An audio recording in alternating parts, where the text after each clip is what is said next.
तो हेलो दोस्तों, हमने पिछले क्लास में मॉडर्न हिस्ट्री का 50 क्वेश्चन देखे और 50 क्वेश्चन बाकी है। तो हम लोग अब 51 से 100 क्वेश्चन का देखेंगे। और आपको पता है कि ये वही क्वेश्चन है जो अक्सर एग्जाम में पूछ लिए जाते हैं, तो इस वीडियो को भी स्किप मत कीजिएगा। तो चलिए हम लोग शुरुआत करते हैं। देखिए, पहला क्वेश्चन है कि 1857 के विद्रोह को प्रथम स्वतंत्रता संग्राम की संज्ञा किसने दी थी? तो वो दिया था किसने? बी.डी. सावरकर ने। और उनकी पुस्तक का नाम क्या है? The Indian war of independence 1857 उनके पुस्तक का नाम है। ठीक है, तो ये याद रखिएगा। फिर आर.सी. मजूमदार ने इन्होंने इसे जो 1857 था उसको क्या बोलता है? न तो प्रथम, न ही राष्ट्रीय और न ही स्वतंत्रता संग्राम कहा था। आर.सी. मजूमदार ने न तो प्रथम, न ही राष्ट्रीय और न ही स्वतंत्रता संग्राम कहा था। ये पूछता है ये किसने बोला था? तो ये आर.सी. मजूमदार ने बोला था। ब्रिटिश नज़रिए में क्या था? तो बेंजामिन डिज़रायली ने इसे एक राष्ट्रीय विद्रोह माना था। ठीक है, तो ये देखिएगा। अगला क्वेश्चन देखते हैं कि वर्नाकुलर प्रेस एक्ट 1878 से बचने के लिए रातों रात बंगाली से अंग्रेजी भाषा में परिवर्तित होने वाला समाचार पत्र कौन है? तो है अमृता बाजार पत्रिका। ये बहुत पूछा जाता है। और इसके संस्थापक संपादक कौन थे? तो शिशिर कुमार घोष और मोतीलाल घोष। ठीक। गैंगिक एक्ट, वर्नाकुलर प्रेस एक्ट को मुंह बंद करने वाला कानून भी कहा जाता है। जिसे मुंह बंद करने वाला है उसको इंग्लिश में बोलता है गैंगिक एक्ट, याद रखिएगा। निशाना क्या था? यह कानून विशेष रूप से ईश्वर चंद्र विद्यासागर के पत्र सोम प्रकाश को निशाना बनाने के लिए लाया गया था। तब ये पूछ देगा कि सोम प्रकाश किसकी पत्रिका थी? तो ईश्वर चंद्र विद्यासागर की। ठीक, आगे चलते हैं। अगला क्वेश्चन है कि 1857 की क्रांति के दौरान इलाहाबाद में विद्रोह का नेतृत्व किसने किया था? तो इलाहाबाद में किया था मौलवी लियाकत अली ने किया था। ठीक, तो इलाहाबाद में विद्रोह को जनरल किसने दबाया था? तो जनरल नील ने बड़ी क्रूरता से दबाया था। खान बहादुर खान, इन्होंने बरेली में विद्रोह का नेतृत्व किया था। बेगम हजरत महल, इन्हें लखनऊ में नेतृत्व किया था। और आपसे मेरा क्वेश्चन है कि तात्या टोपे ने कहाँ से किया था? ठीक, तो ये आप लोग बनाइएगा, तो ज़रूर कीजिएगा कमेंट। अगला क्वेश्चन है कि भारत का प्रथम समाचार पत्र कौन सा था और इसे किसने शुरू किया? तो प्रथम पत्र है कौन? तो बंगाल गजट, और इसको किया था जेम्स अगस्टस हिकी ने 1780 में। ठीक, भाषा क्या थी? तो बंगाल गजट अंग्रेजी भाषा का साप्ताहिक समाचार था। बंगाल गजट है तो बंगाली मत समझ लेगा, अंग्रेजी भाषा था। हिंदी का प्रथम पत्र कौन है? तो उदंत मार्तंड 1826 में हिंदी भाषा का पहला समाचार पत्र था। दबाव, हिक्की के पत्र को सरकारी आलोचना के कारण अंग्रेजी ने जल्द ही बंद करवा दिया था। जेम्स अगस्टस यानी जो ये है ना, इसको दबा दिया गया था। थियोसोफिकल सोसाइटी की स्थापना 1875 में न्यूयॉर्क में किसने की थी?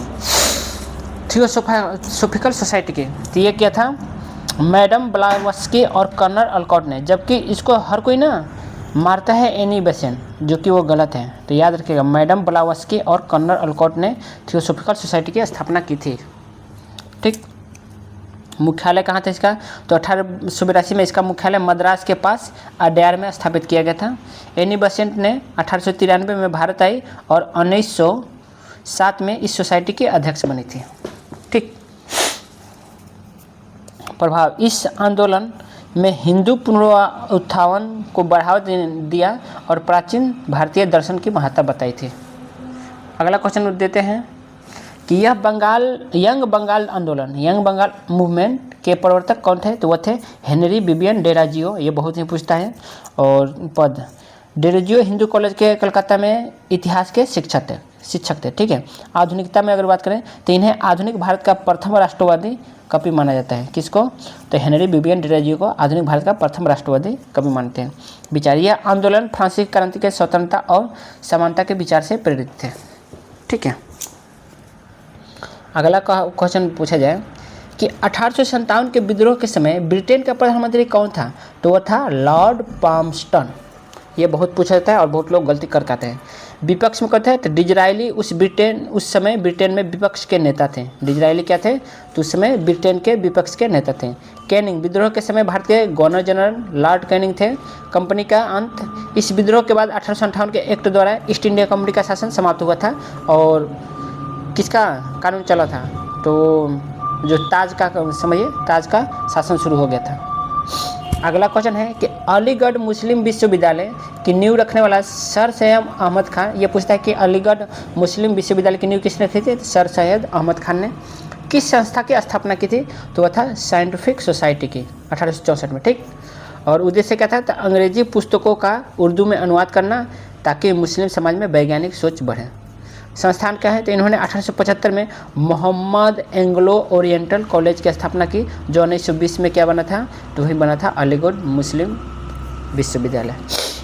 तहजीब उल अखलाक, यह सर सैयद अहमद खान का द्वारा शुरू की गई थी, प्रसिद्ध पत्रिका थी तहजीब उल अखलाक। अगला क्वेश्चन देखते हैं कि स्वामी विवेकानंद ने रामकृष्ण मिशन की स्थापना किस वर्ष की थी? तो 1897 में की थी। और 1893 में आपको पता है। इसका मुख्यालय कहाँ था? तो बेलूर मठ, पश्चिम बंगाल था। रामकृष्ण मिशन के। और शिकागो सम्मेलन कब हुआ था? तो 1893 में विवेकानंद ने शिकागो के विश्व धर्म संसद में ऐतिहासिक भाषण दिया था। बहुत नाम हुआ था इंडिया का। प्रबोध भारत, यह विवेकानंद द्वारा शुरू की गई अंग्रेजी पत्रिका थी। प्रबोध भारत पूछता है किसकी थी? तो वह विवेकानंद द्वारा अंग्रेजी पत्रिका। और उद्बोधन उनकी बंगाली पत्रिका थी। उद्बोधन देखिए, उद्बोधन बंगाली पत्रिका है और प्रबोध भारत अंग्रेजी पत्रिका है। अगला क्वेश्चन देखें, वेदों की ओर लौटो नारा देने वाले स्वामी दयानंद सरस्वती का वास्तविक नाम क्या था? तो मूल शंकर था। नरेंद्र नाथ दत्त, यह स्वामी विवेकानंद का कौन सा नाम था? बचपन का नाम था। गद्दाधर चट्टोपाध्याय, यह रामकृष्ण परमहंस का मूल नाम था। रामकृष्ण परमहंस का मूल नाम क्या था? तो गद्दाधर चट्टोपाध्याय। सब किसी को पता है कि ये देखिएगा कि स्वामी दयानंद सरस्वती का मूल नाम क्या है?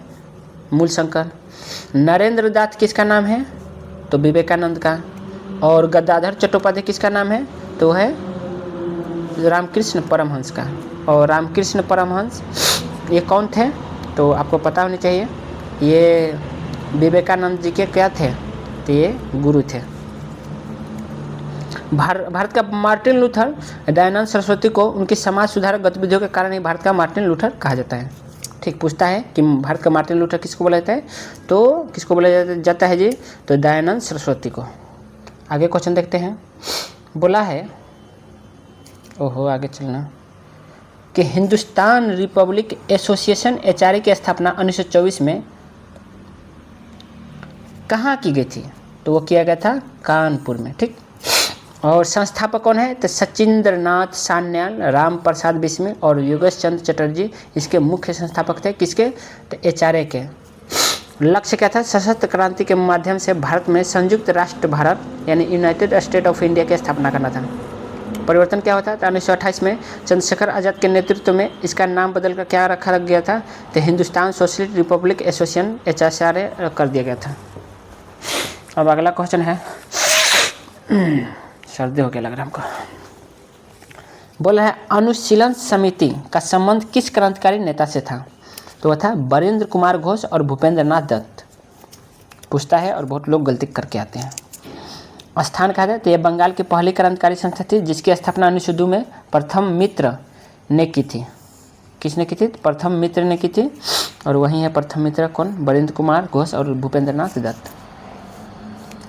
युगांतर, बरिंद्र घोष ने युगांतर नामक साप्ताहिक, बरिंद्र घोष ने क्या कौन सा है किया है? तो युगांतर नामक साप्ताहिक पत्रिका शुरू की थी, जो क्रांतिकारी विचारों का प्रचार करता था। तो पूछा जाता है युगांतर किसकी है? तो बरिंद्र घोष की। भवानी मंदिर, बरिंद्र घोष ने भवानी मंदिर नामक की पुस्तिका लिखी है, जिसमें क्रांतिकारी गतिविधियों के लिए संगठन बनाने की सलाह दी गई है। अगला क्वेश्चन है कि मुजफ्फरपुर बम कांड 1908 में किन दो क्रांतिकारियों ने जज किंग्सफोर्ड की हत्या का प्रयास किया था? तो आपको पता है, खुदीराम बोस और प्रफुल्ल चौकी ने। बलिदान, प्रफुल्ल चौकी ने गिरफ्तारी से बचने के लिए स्वयं को गोली मार ली, जबकि खुदीराम बोस ने सबसे कम उम्र में 18 वर्ष में ही फांसी दी गई। नतीजा, इसी कांड के बाद अरविंद घोष को अलीपुर षड्यंत्र के केस में गिरफ्तार किया गया था। क्रांतिकारी मार्ग क्या है? तो इस घटना ने भारतीय युवाओं के मन में ब्रिटिश शासन के खिलाफ गहरा रोष पैदा किया था। मतलब एक जोश भर दिया था कि इतना छोटा सा लड़का अगर बलिदान दे सकता है देश के लिए तो हम क्यों नहीं। तो अगला क्वेश्चन है कि लॉर्ड कर्जन ने किस वर्ष भारतीय विश्वविद्यालय अधिनियम पारित किया था? तो वो किया था 1904 में। और 1905 में इसने इस चोट्टा ने क्या किया था? बंगाल का विभाजन किया था 1905 में। और 1904 में क्या किया था पता है? ये रैले कमीशन, थॉमस रैले की अध्यक्षता में गठित आयोग की सिफारिशों पर यह एक्ट बना था। ठीक, थॉमस रैले की जगह में रैले कमीशन। उद्देश्य क्या था? तो राष्ट्रवाद के केंद्र बने रहे विश्वविद्यालयों पर सरकारी नियंत्रण बढ़ाना। कर्जन का नजरिया, कर्जन ने स्थानीय निकायों और प्रेस की स्वतंत्रता को भी सीमित करने के प्रयास किया था। चलते हैं अगला क्वेश्चन देखते हैं कि चटगांव शस्त्रागार छापा 1930 का नेतृत्व किसने किया था? तो ये किया था सूर्य सेन ने। ये चटगांव शस्त्र छापा 1930 है भाई, हमको तो थोड़ा कन्फ्यूजन है। ठीक है, थोड़ा देख लीजिएगा। चटगांव शस्त्रागार छापा कब हुआ था? तो 1930 है कि 1830 होगा, थोड़ा आप लोग देख लीजिएगा। रिपब्लिक आर्मी, सूर्य सेन ने इंडियन रिपब्लिक आर्मी की स्थापना की थी। ठीक, मास्टरदा, पेशे से शिक्षक होने के कारण इन्हें प्यार से मास्टरदा कहा जाता है। किसको? तो इनको सूर्य सेन को। ठीक, महिला भागीदारी, इस छापे में प्रतिलिता वाडेदार और कल्पना दत्त जैसी महिला क्रांतिकारियों ने भी सक्रिय भूमिका निभाई थी। ठीक है, अगला क्वेश्चन देखते हैं। लाहौर षड्यंत्र केस 1928 का मुख्य कारण क्या था? तो वह था सैंडर्स की हत्या, लाला लाजपत राय की मौत का बदला। ठीक, लाहौर षड्यंत्र केस कब हुआ था? 1928 में ही लाला लाजपत राय की मौत हुई थी, क्योंकि सैंडर्स ने बहुत उनको लाठी से पीटा था, तो इसलिए सैंडर्स की हत्या करना चाहते थे सबको। घटना, भगत सिंह, राजगुरु, सुखदेव जी ने सैंडर्स को गोली मारकर हत्या कर दी थी। फांसी, इसी केस के तहत इन तीनों महान क्रांतिकारियों को 23 मार्च 1931 को फांसी दी गई। और 23 मार्च को क्या मनाते हैं हम लोग? शहीद दिवस मनाते हैं। इनकलाब, भगत सिंह ने जेल में मैं नास्तिक क्यों हूँ, वाई आई एम एथिस्ट नामक प्रसिद्ध लेख लिखा था। और मैं आपको ये कहना चाहूँगा कि मैं नास्तिक क्यों हूँ, ये बुक आप लोग ज़रूर पढ़ें। ये बहुत ही जोशीला बुक है और आप धर्म के बारे में सही बताता है। लंदन 67 में, लंदन में इंडिया हाउस की स्थापना किसने की थी? तो वो कहता श्यामजी कृष्णा वर्मा ने 1905 में किया था। स्कॉलरशिप, इन्होंने भारतीय छात्रों के लिए शिवाजी छात्रवृत्ति की शुरुआत की थी। इंडियन सोशियोलॉजिस्ट, इन्होंने इस नाम से एक पत्रिका का संपादन किया था। किस नाम से? Indian sociologist. ठीक है, ढींगरा का बलिदान, इंदिरा हाउस के सदस्य मदन लाल ढींगरा ने 1909 में कर्जन वायली की हत्या की थी। कर्जन वायली की हत्या किसने की थी? तो मदन लाल ढींगरा ने। अगला क्वेश्चन है कि जतिन दास की मृत्यु 1929 में जेल में कितने दिनों की भूख हड़ताल के बाद हुई थी? तो 63 दिन। भाई देखो, पहले के आदमी थे 63 दिन तक भूखे रख सकते, अब के आदमी तो साला 10 दिन में टपक जाएगा।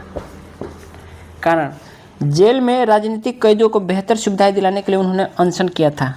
ठीक, और समान उनकी शहादत ने पूरे देश को हिला दिया और उनके जनाजे में लाखों लोग शामिल हुए थे। बाघा जतीन, जतिन दास की जतीन्द्र नाथ मुखर्जी, बाघा जतीन से अलग पहचान चाहिए जो सशस्त्र संघर्ष में शहीद हुए थे। बाघा जतीन, जतिन दास को जतीन्द्र नाथ मुखर्जी। ठीक है, तो ये बाघा जतीन, ये मत समझिएगा बाघा जतीन कौन थे? जतिन दास, ये नहीं थे। जतिन दास अलग थे और जतीन्द्र नाथ मुखर्जी को बाघा जतीन बोला जाता था। ठीक है, तो आप ये मत समझिएगा कि बाघा जतीन ही जतिन दास है, नहीं। बाघा जतीन किनको बोला जाता है? तो जतीन्द्र नाथ मुखर्जी को। ओके, अगला क्वेश्चन है कि कर्जन के कार्यकाल में भारतीय पुरातत्व संरक्षण की अस्थायी रूप से कब दिया गया था? तो वो दिया गया था 1904 में एशियंट मॉन्यूमेंट्स प्रिजर्वेशन एक्ट के तहत। ठीक, जॉन मार्शल, लॉर्ड कर्जन ने जॉन मार्शल को इसका महानिदेशक नियुक्त किया था। संरक्षण, कर्जन पहला वायसराय था जिसने भारत की ऐतिहासिक विरासतों के संरक्षण में गहरी रुचि ली थी। विक्टोरिया मेमोरियल, कलकत्ता का विक्टोरिया मेमोरियल भी कर्जन की ही एक कल्पना थी। विक्टोरिया मेमोरियल बहुत ही मस्त है, आप लोग एक बार देखिए, मैं तो घूम के आ गया। मैडम भिकाजी कामा ने 1907 में जर्मनी के स्टटगार्ट में आयोजित, पूछता है मैडम जी भिका ने जर्मनी के कहाँ पे, तो स्टटगार्ट में आयोजित अंतर्राष्ट्रीय समाजवादी सम्मेलन में क्या किया था, तो उन्हें भारतीय स्वतंत्रता का प्रथम तिरंगा झंडा फहराया था, और इसलिए इन्हें क्या बोला जाता है, शायद तिरंगा कुछ नाम है इनका, यहाँ पे लिखा होगा, भारतीय क्रांति की माता, ठीक है, मदर ऑफ इंडिया रिवोल्यूशन इन्हें बोला जाता है किनको, तो मैडम जी भिका जी, यही बोला था मैं चाह रहा था कि मैडम भिका जी कामा को क्या बोला जाता है, भारतीय क्रांति की माता बोला जाता है, जिसे राष्ट्रपिता बोलते हैं तो राष्ट्र माता समझ लीजिए। झंडे का रंग, उस झंडे में हरा था, पीला था और लाल रंग था, जिसे हम वंदे मातरम लिखा था, जिसमें क्या लिखा था, वंदे मातरम। पारसी मूल, वह दादा भाई नौरोजी की निजी सचिव भी रह चुकी थी। अगला क्वेश्चन है कि व्यक्तिगत सत्याग्रह, मतलब 1940 में जो प्रथम सत्याग्रही कौन थे, तो वो थे विनोबा भावे, और दूसरे सत्याग्रही कौन थे, तो जवाहरलाल नेहरू। द्वितीय विश्व युद्ध में भारतीयों को बिना मर्जी शामिल करने के खिलाफ प्रतीकात्मक विरोध किया था। द्वितीय सत्याग्रही पंडित जवाहरलाल नेहरू ने दूसरे और ब्रह्मदत्त तीसरे सत्याग्रही थे। ठीक, दिल्ली चलो, इस आंदोलन को दिल्ली चलो सत्याग्रह के नाम से भी जाना जाता है। बेवेल योजना, बेवेल योजना पर चर्चा के लिए शिमला सम्मेलन किस वर्ष आयोजित किया गया था, तो वो किया गया था 1945 में, शिमला सम्मेलन। विफलता, यह सम्मेलन मुस्लिम लीग की इस जीत के कारण विफल रहा कि वायसराय की परिषद के सभी मुस्लिम सदस्य केवल लीग ही चुनेगी।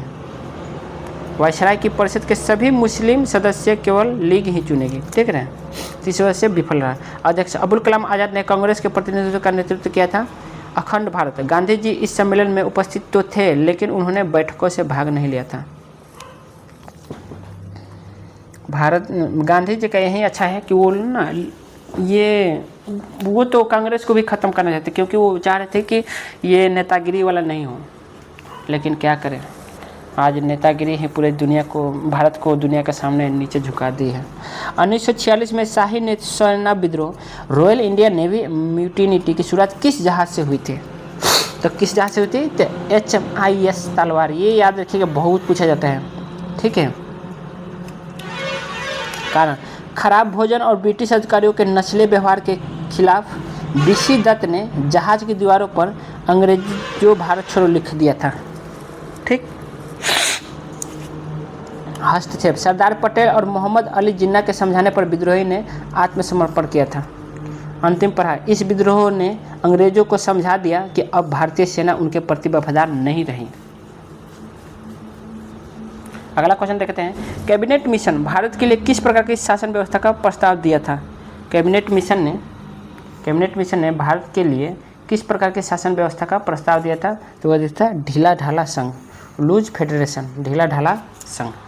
कैबिनेट मिशन ने भारत के लिए किस प्रकार का शासन व्यवस्था का प्रस्ताव दिया था, तो ढीला ढाला संघ। सामूहिकरण, प्रांतों को 3 समूहों में बांटने का प्रस्ताव था। रक्षा और संचार, केंद्र के पास केवल रक्षा, विदेश मामले और संचार रखने का सुझाव दिया था। संविधान सभा, इसी मिशन की सिफारिश पर भारत की संविधान सभा का चुनाव हुआ था, ठीक। कैबिनेट मिशन ये बहुत ही पूछा जाता है और इसको समझ लीजिए, ढीला ढाला संघ भी बोला जाए, लूज फेडरेशन।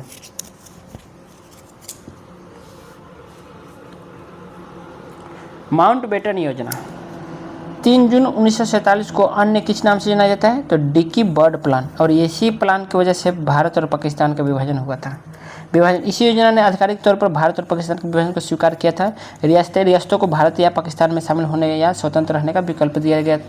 सीमा आयोग, रेडक्लिफ की अध्यक्षता में पंजाब और बंगाल के विभाजन के लिए सीमा आयोग बनाया गया था।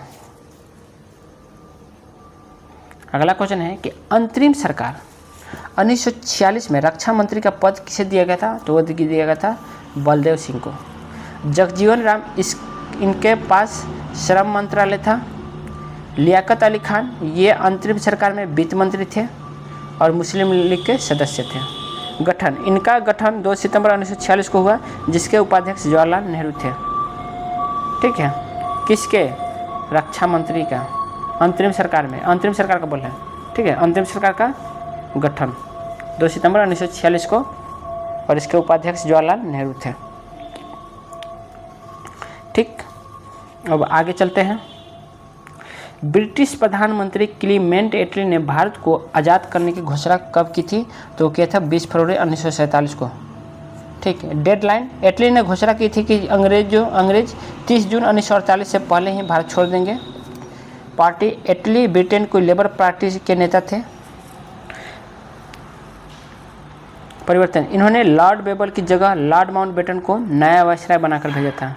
लॉर्ड बेबल की जगह क्या था? लॉर्ड माउंटबेटन को बनाकर भेजा था, और लॉर्ड माउंटबेटन ही तो बाटा था। आज़ादी के समय भारतीय राष्ट्रीय कांग्रेस के अध्यक्ष कौन थे? तो वो थे JB कृपलानी। पूछता है मेरठ अधिवेशन, कृपलानी 1946 के मेरठ अधिवेशन में अध्यक्ष चुने गए थे। इस्तीफा नवंबर 1947 में उन्होंने इस्तीफा दे दिया, जिसके बाद डॉक्टर राजेंद्र प्रसाद अस्थायी अध्यक्ष बने थे। सीताराम मैया, आज़ादी के बाद 1948 के जयपुर अधिवेशन की अध्यक्षता पट्टाभी सीतारामैया ने की थी। ठीक, जूनागढ़ रियासत को भारत में किस आधार पर मिला गया था? तो जनमत संग्रह पर जूनागढ़ रियासत को मिला था जनमत संग्रह के आधार पर। पुलिस कार्यवाही, हैदराबाद को ऑपरेशन पोलो 1948 में जरिए मिला गया था। किसके? ऑपरेशन पोलो के। विलय पत्र, जम्मू कश्मीर का विलय महाराज हरि सिंह द्वारा हस्ताक्षरित विलय पत्र के जरिए हुआ था। सरदार पटेल, इन रियासतों के एकीकरण का श्रेय लौह पुरुष सरदार वल्लभ भाई पटेल को और BP मेनन को कहा जाता है, क्योंकि 562 छोटे छोटे प्रांतों को मिला के बनाया था, इसलिए उन्हें लौह पुरुष बोला जाता है। भारत की आज़ादी के समय इंग्लैंड के सम्राट कौन थे? तो थे जॉर्ज 6 थे। ठीक, अंतिम सम्राट जॉर्ज 6 भारत के अंतिम ब्रिटिश सम्राट थे। ठीक, उपाधि 1948 में उन्होंने अपने नाम से एम्पायर ऑफ इंडिया की उपाधि घटा दी थी। जॉर्ज पंचम, ये 1911 के दिल्ली दरबार में भारत आए थे। जॉर्ज पंचम कौन थे? तो 1911 में आए थे, और जॉर्ज षष्ठ क्या थे? वह आज़ादी के समय थे। अब अगला क्वेश्चन है कि वर्षा शिक्षा योजना का प्रतिपादन किसने किया था? तो किया था महात्मा गांधी ने। वर्षा नहीं, वर्धा होगा, वर्धा एजुकेशन स्कीम 1937 किसने? महात्मा गांधी ने। बुनियादी शिक्षा, इसे नई तालीम भी कहा जाता है, जिसमें मातृभाषा में शिक्षा और हस्तशिल्प पर जोर दिया गया था। सीमित, इस योजना को विस्तृत रूप से देने के लिए डॉक्टर ज़कीर हुसैन की अध्यक्षता में एक समिति बनाई गई थी। ठीक है, डॉक्टर ज़कीर हुसैन की अध्यक्षता में। निःशुल्क शिक्षा, इसमें 7 से 14 वर्ष के बच्चों के लिए अनिवार्य और निःशुल्क शिक्षा का प्रस्ताव हुआ था। अगला क्वेश्चन देखते हैं, अकाल की जाँच की गठित स्ट्रेची आयोग 1880 किस वायसराय के समय बनाया गया था? तो वो लॉर्ड लिटन के समय बनाया गया था। प्रथम अकाल आयोग, यह भारत में अकाल राहत नीतियों को व्यवस्थित करने के लिए बनाया गया पहला महत्वपूर्ण आयोग था। अकाल संहिता, इस आयोग की सिफारिश पर अकाल संहिता तैयार की गई थी। मैकडोनाल्ड आयोग, लॉर्ड कर्जन के समय 1900 ईस्वी में एंथोनी मैकडोनाल्ड की अध्यक्षता में एक और अकाल आयोग बनाया गया था। अगला क्वेश्चन देखते हैं, अभ्युदय और लीडर समाचार पत्रों के संपादक कौन है? तो मदन मोहन मालवीय। अभ्युदय और लीडर समाचार पत्रों के संस्थापक मदन मोहन मालवीय। महामाना, इन्हीं को बोला जाता है। मालवीय जी को महामाना की उपाधि गांधी जी ने दिया था। BHU, इन्होंने 1916 में बनारस हिंदू विश्वविद्यालय की स्थापना की थी। किसने? मदन मोहन मालवीय ने। हिंदुस्तान टाइम्स, ये इसके बोर्ड के अध्यक्ष भी रहे हैं, और इन्होंने मर्यादा नामक पत्रिका भी निकाली है। अगला क्वेश्चन देखते हैं हम लोग कि इंकलाब जिंदाबाद का नारा सर्वप्रथम किसने लिखा था? तो आपको पता चाहिए, हसरत मोहानी। ठीक है, और इसको फेमस किसने किया था? तो भगत सिंह ने। लेकिन लिखा कौन था? तो हसरत मोहानी ने। प्रसिद्धि किसने दिलाया? तो भगत सिंह ने 1929 में असेंबली में बम कांड के बाद इसे लोकप्रिय बना था। इंकलाब सारे जहां से अच्छा मोहम्मद इकबाल ने लिखा है। ठीक है, मोहम्मद इकबाल ने क्या लिखा है? सारे जहां से अच्छा। और जय हिंद, यह किसने लिखा है? तो यह नारा सुभाष चंद्र बोस ने दिया है, जय हिंद। आगे क्वेश्चन देखते हैं कि ब्रिटिश सरकार ने सेडिशन कमेटी का गठन 1917 में किसकी अध्यक्षता में किया था? तो वो किया था सर सिडनी रोलेट के। ठीक, रोलेट एक्ट, इस कमेटी की सिफारिश पर 1919 का दमनकारी रोलेट एक्ट बना था। उद्देश्य भारत में क्रांतिकारी षड्यंत्र की जांच करना और उसे कुचलने के लिए सुझाव देना। काला कानून, गांधी जी ने इसे काला कानून कहा था। अगला क्वेश्चन कि इंडियन मिरर समाचार पत्र की स्थापना 1861 में कलकत्ता में किसने की थी? तो किया था देवेंद्रनाथ टैगोर और मनमोहन घोष ने किया था। केशव चंद्र सेन बाद में इस पत्र के संपादक का मुख्य कार्य किसने संभाला था? तो केशव चंद्र सेन ने, इंडियन मिरर का। ठीक है, इसकी भाषा क्या थी? तो अंग्रेजी भाषा, एक दैनिक समाचार पत्र था। प्रसार इसने ब्रह्म समाज के विचारों के प्रसार में बड़ी भूमिका निभाई है। अगला क्वेश्चन देखते हैं कि बटलर कमेटी यानी बटलर कमेटी 1927 का मुख्य उद्देश्य क्या था? तो वो था ब्रिटिश क्राउन और देशी रियासतों के बीच संबंधों की जांच करना।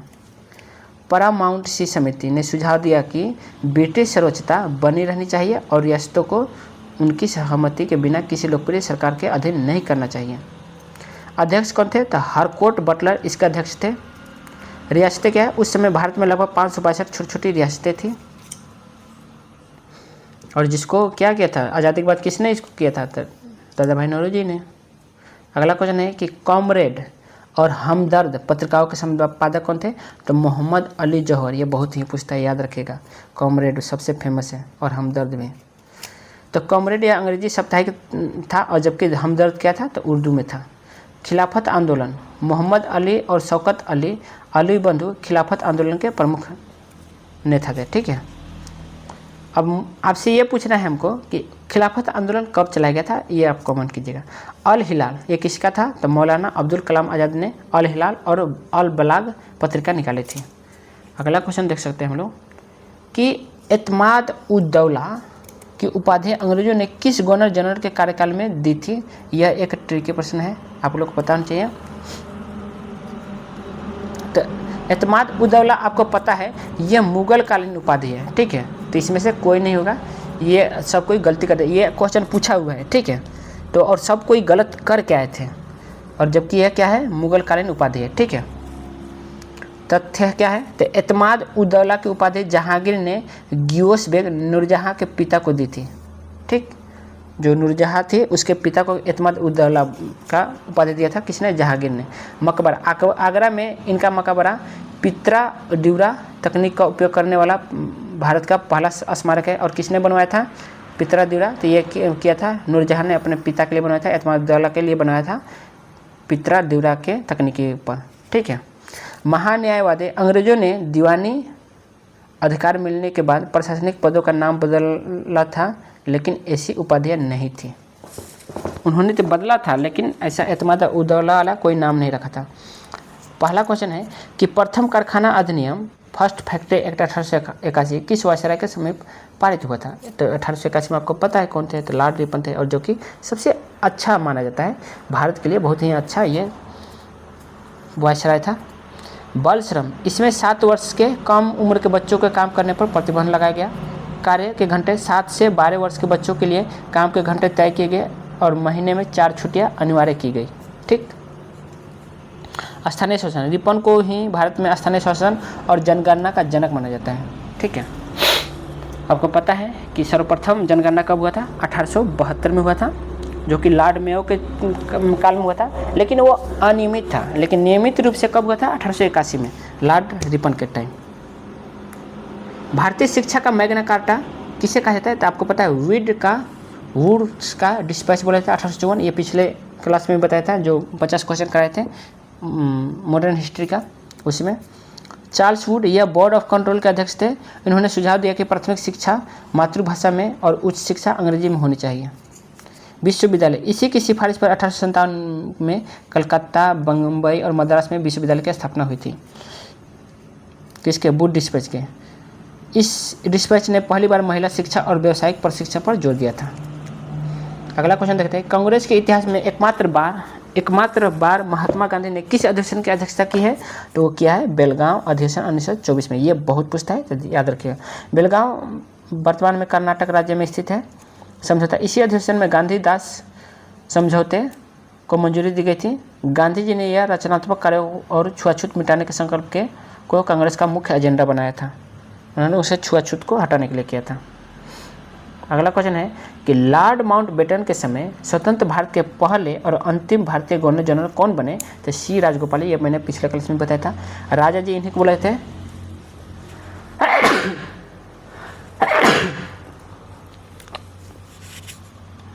इन्होंने CR फार्मूला दिया था। पूछता है CR फार्मूला किसने दिया था? तो राजा जी ने दिया था, ताकि कांग्रेस और मुस्लिम लीग के बीच समझौता हो सके। भारत रत्न, यह भारत के सर्वोच्च नागरिक सम्मान भारत रत्न के पहले प्राप्तकर्ताओं में से एक है। स्वतंत्र पार्टी, आज़ादी के बाद इन्होंने 1959 में स्वतंत्र पार्टी की स्थापना की थी। अगला क्वेश्चन है कि द्वैध शासन का जनक किसे माना जाता है और इसे भारत शासन अधिनियम 1919 में लागू करने का सुझाव दिया? तो वह है लियोनस कार्टिस। ठीक, पुस्तक लियोनस कार्टिस ने डायरकी नामक के पुस्तक में लिखी है। 1919 का एक्ट, इसे मॉन्टेग्यू चेम्सफोर्ड सुधार भी कहा जाता है 1919 का एक्ट को, जिन्हें प्रांतों में दोहरी शासन व्यवस्था की थी। और यह प्रांतों में दोहरी शासन कब हटा था? 1935 में। विषय, शासन को आरक्षित और हस्तांतरित विषयों में बांटा गया था। अगला क्वेश्चन है, लास्ट ऑफ 5 क्वेश्चन बचे हैं कि गांधी जी की मृत्यु पर किसने कहा था हमारे जीवन से प्रकाश चला गया? तो वो कहा था जवाहरलाल नेहरू ने। तारीख कब उनकी मृत्यु हुई थी? 30 जनवरी 1948 को नाथूराम गोडसे ने बिरला हाउस में गांधी जी की हत्या की थी। शहीद दिवस, इसी दिन को भारत में शहीद दिवस के रूप में मनाया जाता है। देखिए, 30 जनवरी को भी मनाया जाता है और 23 मार्च को भी मनाया जाता है। ठीक है, तो याद रखिएगा। गांधी जी के अंतिम शब्द हे राम थे। क्या थे? तो हे राम। जब वो मरे तो हे राम बोल के मरे थे वो। स्वतंत्र भारत की संविधान सभा में अस्थायी अध्यक्ष कौन थे? तो वो थे डॉक्टर सच्चिदानंद और अस्थायी डॉक्टर राजेंद्र प्रसाद। 9 दिसंबर 1946 पहली बैठक सबसे वरिष्ठ सदस्य होने के नाते सिन्हा को अस्थायी अध्यक्ष चुना गया। अस्थायी अध्यक्ष 11 दिसंबर 1946 को डॉक्टर राजेंद्र प्रसाद को अस्थायी अध्यक्ष चुना गया। संवैधानिक सलाहकार सर BN राव संविधान सभा के कानूनी सलाहकार थे। अगला क्वेश्चन देखेंगे कि रविन्द्रनाथ टैगोर ने अपनी नाइटहुड की उपाधि किस घटना के विरुद्ध में त्याग दी थी? तो वो किया था जलियांवाला बाग हत्याकांड 1919 के। कब हुआ था? 13 अप्रैल 1919 में। गांधी जी इसी कांड के विरोध में गांधी जी ने अपने कैसरे हिंद की उपाधि लौटा दी थी। गुरुदेव टैगोर को गुरुदेव की उपाधि महात्मा गांधी ने दी थी। और नोबेल, टैगोर पहले भारतीय थे जिन्हें 1913 में गीतांजलि के लिए साहित्य का नोबेल पुरस्कार मिला था। अगला क्वेश्चन है, भारत के विभाजन के समय ब्रिटेन के सम्राट कौन थे?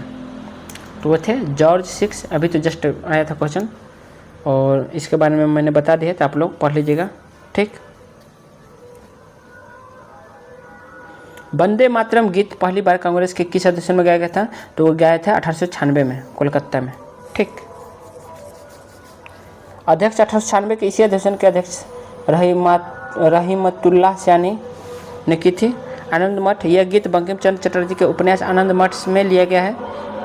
जनगणमन राष्ट्रगान पहली बार 1911 के कलकत्ता अधिवेशन में बिशन नारायण धर की अध्यक्षता में गाया गया था। तो ये बहुत पूछता है, वंदे मातरम जो कि हमारा राष्ट्रीय गीत है और जनगण मनगढ़ जो हमारा राष्ट्रीय गान है, तो ये दोनों बहुत ही पूछता है, याद रखिएगा।